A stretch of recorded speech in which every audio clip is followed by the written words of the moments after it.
everybody, this is Nuri at the Storyteller's Corner, and this is Betsy-Tacy, Chapter 3, Supper on the Hill. That summer, they started having picnics. At first, the picnics were not real picnics, not the kind you take out in a basket.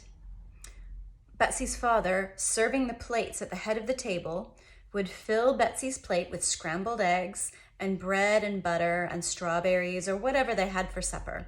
And Tacy's father would do the same. Holding the plate in one hand and a glass of milk in the other, each little girl would walk carefully out of her house and down the porch steps and out to the middle of the road. They would walk up the hill to that bench where Tacy had stood the first night she came, and they would eat their supper together. Betsy always liked what she saw on Tacy's plate. In particular, she liked the fresh, unfrosted cake which Tacy's mother often stirred up for supper for her big family.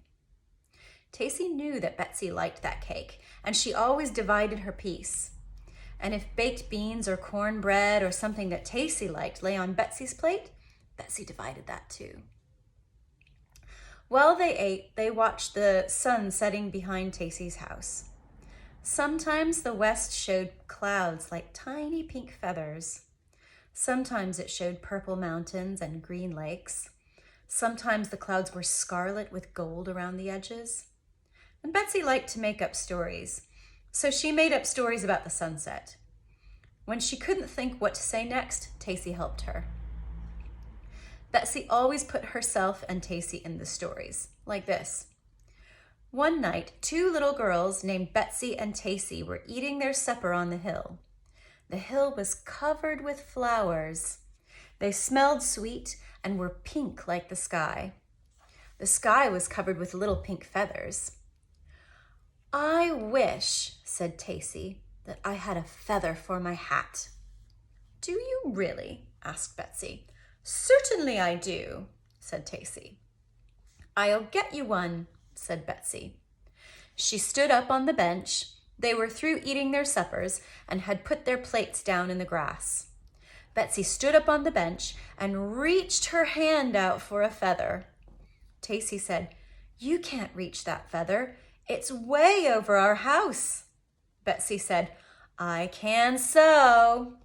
She reached, and the first thing she knew, one of the feathers had come near enough for her to touch it. But when she took hold of it, instead of coming down, it began pulling her up. Tacy saw what was happening, and she took hold of Betsy's feet. She was just in time, too. In another minute, Betsy would have gone. Up, up, up, up they went on the feather into the sky. They floated over Tacy's house. The smoke was coming out of the chimney where her mother had cooked supper. Far below were Tacy's pump and barn and buggy shed. They looked strange and small. Betsy and Tacy could see Betsy's house, too. They could look all the way down Hill Street. They could see Mr. Williams milking his cow and Mr. Benson driving home late to supper. Betsy said, "Wouldn't our fathers and mothers be surprised if they could look up here and see us sitting on this feather?" For by this time, they had climbed up on the feather and were sitting on it side by side. They put their arms around each other so that they wouldn't fall. It was fun sitting up there. "I wish Julia and Katie could see us," said Tacy. Julia and Katie were, like most big sisters, they were bossy. Of course, they were 8, but even if they were 8, they weren't so smart. They didn't know how to float on a feather like Betsy and Tacy were doing. "We'd better not let anyone see us, though," Betsy decided. "They'd think it was dangerous. They wouldn't let us do it again, and I'd like to do it every night." "So would I," said Tacy.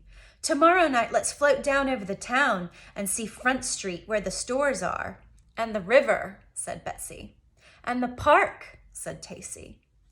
"Page Park, with the white fence around it and the picnic benches and the swings." "We may even go there to eat our supper some night," Betsy said. "Let's go some night when your mother has baked cake." "Do you suppose we could hold on to our plates?" asked Tacy. "When we were riding on this feather?" We'd have to hold on tight, said Betsy, and they looked down. It made them dizzy to look down. They were so high up. Tacy began to laugh. We'd have to be careful not to spill our milk, she said. We might spill our milk on Julia and Katie, Betsy cried. I wouldn't care if we did. It would make them mad, though. And at the thought of spilling milk on Julia and Katie and making them mad, they laughed so hard that they tipped their feather over. It went over quick, like a paper boat, and they started falling and falling and falling. But they didn't fall too fast. It was delicious the way they fell, like a swallow sinking down and down and down to the very bench where they had been sitting. Only now the sunset had dimmed a little, and the grass was cold with dew, and down in their dooryards, Betsy's mother and one or two of Tacy's brothers and sisters were calling, Betsy, Tacy, Betsy, Tacy. Betsy and Tacy looked at each other with shining eyes. Don't forget, it's a secret, Betsy said. We can go floating off whenever we like. I won't forget, said Tacy. Tomorrow night we'd better bring jackets if we're going down to Front Street. I felt a little cold sitting up on that feather, didn't you? Yes, Betsy said, wriggling her bare toes. I wished I was wearing my shoes. Betsy, called Betsy's mother. Tacy, called 4 or 5 of Tacy's brothers and sisters. We're coming, called Betsy and Tacy, and they picked up their plates and glasses and came slowly down the hill. That was the kind of picnic they went on at first. Later, when they grew a little older, they packed their picnics in baskets. Thank you for watching.